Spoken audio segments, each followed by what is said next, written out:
What's up, guys? Rags to Coins.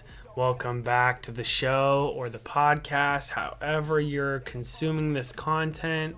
Either way, welcome back, or if it's your first time, welcome. I really appreciate it. A lot of quality YouTubers say, don't worry about how many followers you have or how many likes you get. Just do you. So, I'm trying to do that in a sense and not really care about the content, but I do gauge the value I bring by your feedback. So if you have feedback, let me know. I'd appreciate it. I want to make my content useful. I think it's useful, but it's just me. So I appreciate it if you check it out and hit me up. Check me out on Rags to Coins on Twitter or on Instagram, whatever. Let's chat. Let's talk about the coins. Nothing's better than a little small community. There's a bunch of whale groups, whale whatever. But if you want to join a grassroots, crew, just working it, who's been at it for a while and it's worked for them, my methods, I'm happy with them. So if you're not, or you want to just shoot ideas off each other, hop in. So thanks for following along. Anyways, get into the latest of the crypto world. Just, it's so typical to jump through the coin market cap and use that as the news, but I'll run through it anyways and just talk about what's going on. Bitcoin Cash shot up in the past couple hours. I think it's been following, a very clean and simple trend. Terrible sentiment out there about Bitcoin Cash. It tanked this week, dropped a lot. It's rebounded since. It's sitting at 1,300. But people have nothing but bad things to say about it in the Twitter investment sphere. And so take that for what it's worth. I love exposing myself to both sides of an argument. You see people like Vitalik applauding the progress that Bitcoin Cash has made. Take it for what it's worth. Take everything for what it's worth. Take my advice for what it's worth. That's what I've done, and it's helped me when I come across Superman shilling a coin that I have doubts on. But I'll talk about that in a little bit. Anyways, there's both sides to a story, and sometimes that's why technical analysis is great, is you don't have to pay attention to both sides. You can go off the assumption that the behavior and the belief and psychology of investors is baked into the graphs themselves, into the charts. If you looked at that at Bitcoin Cash from that standpoint, you would see that it's following very, very fundamental technical analysis patterns. We saw a down pattern in the last 3 or 4 days. Then there was a morning star. There was a morning star candle, which is a signal. It looks kind of like a hammer, but further down, another bullish indicator. But it had the morning star, and ever since it's been going up. So call it what you want, hate it what you want, but when coins behave on patterns, you can rely on that to profit off of or avoid getting punished. So that's something to think about when investing, is if you can see a pattern, that's what makes money. And so in that sense, Bitcoin Cash could be profitable if you're willing to read those charts and pay attention to them. And if the charts aren't enough for you, which usually is the case for me, I try to figure out from a fundamental standpoint what's going on in the market to affect the price of that. And I think in Bitcoin Cash's case, everyone would say what's affecting it is manipulation. They would say Roger Ver is manipulating the market and pumping it and just getting ready for the next dump. But if you looked at it from a more objective standpoint, you would see that the market with Bitcoin and Bitcoin Cash, the correlation is pretty strong, and the reason why comes down to the miners. The miners are the lifeblood of both coins. There's no argument about that. If they just turned off their machines, transactions would not be processed. And so if you go to fork.lol, and you can see which one is the most profitable. Let's see right now. Where did it go? Yep. So currently, Bitcoin Cash is 1.15% more not 1.15, it's 1.15 times more profitable. So that'd be 15% more profitable, or not 15%. That would be 0.15% more profitable than Bitcoin. 6-hour average, 1.2 times more, 1.3 times more on the 1-day average, and 1.46 times more. So yeah, that would be 46% more profitable on the 7-day. If they're cashing out right now, moments after they mine it, and immediately go back to Bitcoin, they're still more profitable. People are going to rely on profitability. Miners want their money. That's how they make it. So they want to go after profitability, even if it's in the moment, because you can easily trade instantly. So, but even on a 7-day average, it's more profitable. So I think that's why it's on a steady trend up. Either way, I've said it in the past, I'm not married to either Bitcoin or Bitcoin Cash. I'm not rooting for either of them, but I love that Bitcoin Cash came in and it's testing the resiliency of Bitcoin, and Bitcoin is being required. It cannot be at the top of the totem pole forever and not adapt. So I love that other coins are coming in and really testing its abilities. And it can't stay in its current technology set forever and be at the top. So it's forced to adapt. So we'll see how it adapts, see if it can get its life together, because there are far superior, more advanced from a security standpoint, from a transaction speed standpoint, from block time standpoint than other, or block size, compared to other coins. So they're not at the top, and the market doesn't necessarily care about better when it comes to technology. They care about what's going to give them more money. And sometimes the stars align and both of those come together, and profitability is linked with the best technology, but that's not always the case. And so that's kind of why Bitcoin's been able to hold its top for so long. But currently, there are reports that say that a single transaction could power a home for a week based off the electric consumption to process a transaction on Bitcoin's blockchain. So, that's never going to change investors' decision to invest in it. And some people say, hey, that's a good thing. That's like forcing value. Like, banks have to pay to hold your money, so it's an investment to maintain the chain.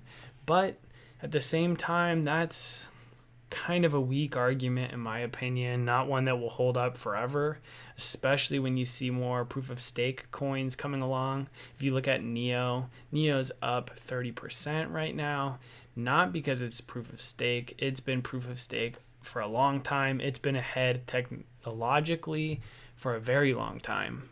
But recently, they're saying that in the next 3 days, there's going to be a big announcement. People are saying that's probably the next white paper that they're going to release. But that shot up and up 30%. So that's doing well. Keep in mind that when stuff shoots up like that in the 24 hour, it's in 37% now. It's at $39.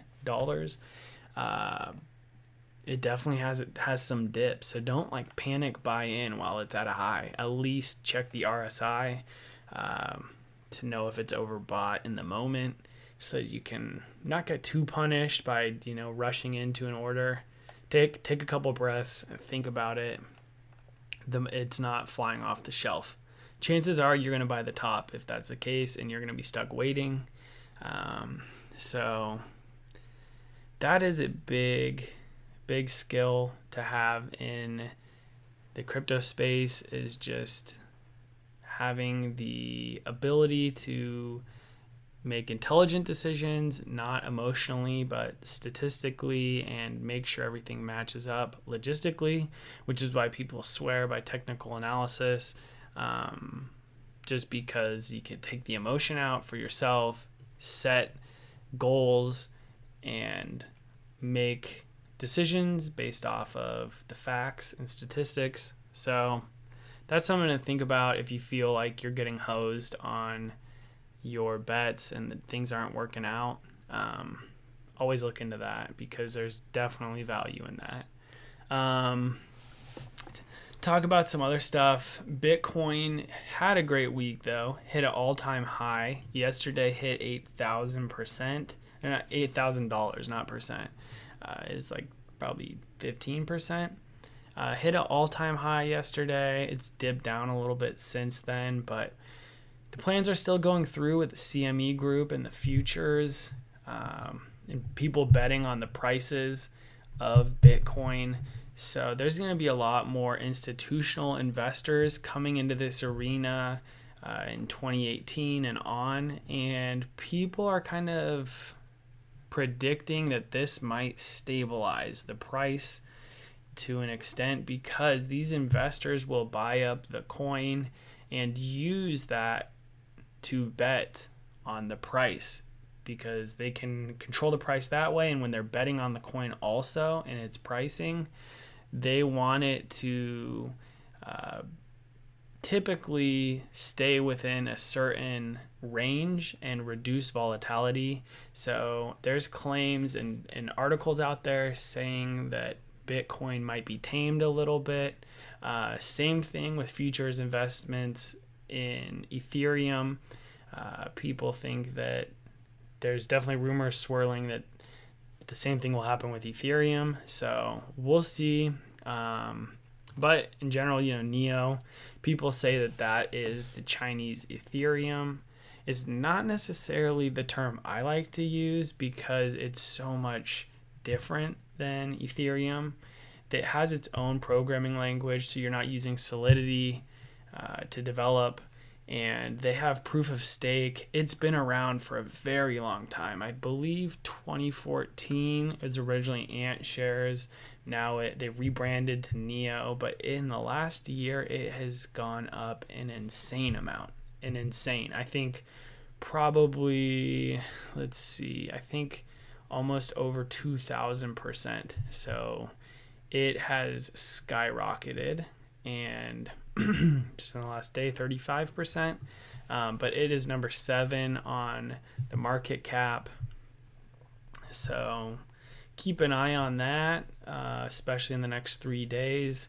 But there's a lot of good projects out there. And if you feel like you took a hit from Bitcoin Cash dipping and you panic sold because you did not know its future, it was too uncertain, there's people out there who recommend hopping into altcoins. Those are way more volatile. So if you can find a coin that's reliable or has good potential, that's a way you could get back the money.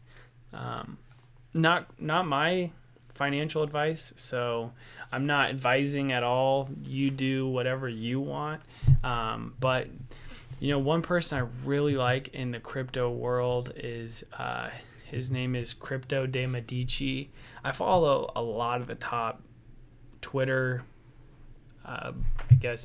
people who bicker on Twitter about their investments, claim they're making a ton. But Crypto Medici's very level-headed. So really like him, recommend checking him out. Is willing to call the arena like it is. But definitely don't get all your news from Twitter. Definitely don't. You will lose for sure. That I can promise you. you'll be late to everything. They are very reactive and less predictions, but that's just my opinion. So don't take my opinion for a grain of salt. Take it as another opinion. But those are the general things. That's, the basic rundown I have for today. We'll see how things go further on in this weekend. Wish it could be as exciting as last weekend. We'll see what happens.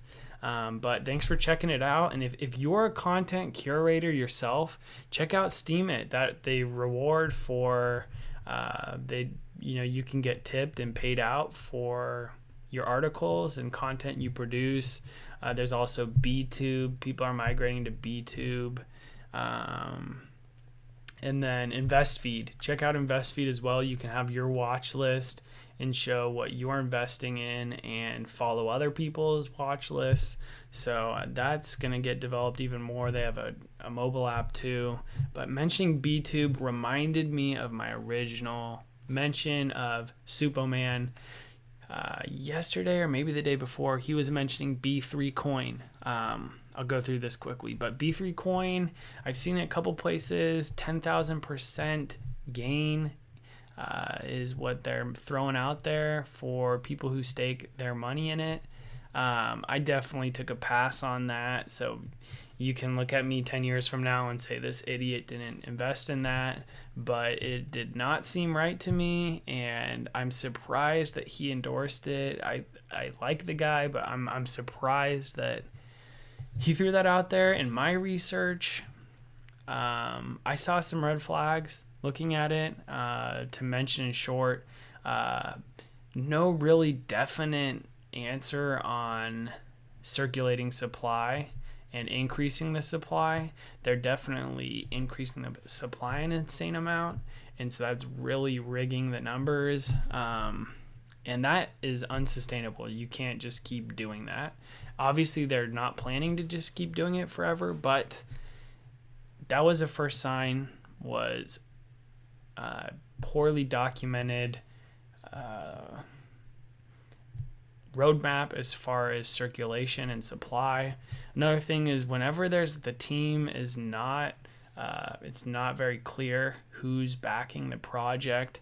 That's a red flag to me, because that it's so easy to be transparent, and not necessarily just from like an ethical standpoint, but from a business standpoint. If it's just better business to be transparent and let the people know that it's worth it would help them if they showed their GitHub source, or they talked more and articulated more clearly their roadmap, because people would be more likely to invest in it. But if all they have is to throw out a 10,000% gain, that's a red flag. And another argument that is, in my opinion, a pathetic argument to use, and Supoman used this himself, and I'm just being a critic, but anytime someone makes the argument, you could throw in $100 and it becomes $10,000, or you could just lose it. But what does it hurt to lose $100? You might as well give it a try. Personally, I think that this is a weak argument to make.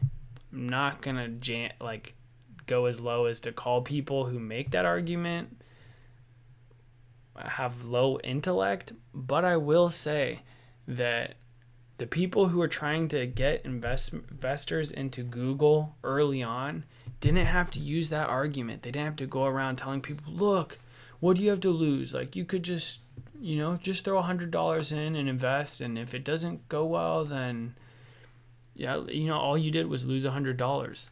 And the truth is they had a lot to talk about. They could say that search engines and the search engine of Google is believed to be the future of the economy, and that is why you're going to get a ton of money back, and it's still going to be a huge risk. Maybe it won't be the future, but it could be, and so it's worth taking a risk on instead of just throwing out figures of here's what money you'll get back. And there's for sure pump and dump schemes out there, or I would say Ponzi schemes instead. And congrats to the people that can get in them and get out of them, because it's very rewarding if you can manipulate a system that eventually will collapse. But with my investment approach, I avoid those because I can sleep sound at night knowing that the people that I'm investing in and backing work for a real project, whether it's big or small, early on or large market cap. I at least know that they're putting in their best effort to advance the project. Whereas with these, usually when it gets shaky, those ones come tumbling down first. That's how Ponzi schemes work. And you might not get your money back out of that. And so, $100 there, I believe there's other great opportunities that you could be more conservative on and still benefit from. So if you want to throw your money at something, there's other projects. They're not promising a 10,000% return. They're not really even promising any return, but I think that's always a good sign if they're more promising a product and a future. So that's my advice. Take it for what it's worth. But that's pretty much all I got for now. So thanks for listening. I try to boil down what I see going on and pass that on to you in a concise way that you don't have to sit here listening to long anecdotes about irrelevant stuff or hear me talk about a coin that I'm shilling to you because I really want you to get. Like, I could just talk all day about 8share. You should get 8share. And I don't even know much about 8share, but I could just talk about it and hope that you invest in it because I already put my money in it yesterday and we can both make money and I'll make money off of you and its progress. But that's not my goal, so sorry. But like I said, check me out. Hit me up on Twitter or Instagram and let's chat it up and give me a coin to look into. But thanks for listening, and I hope you have a good weekend, an exciting weekend. And so, this is my journey, rags to coins, and it's yours too. So thanks for making it our journey, and have a good one.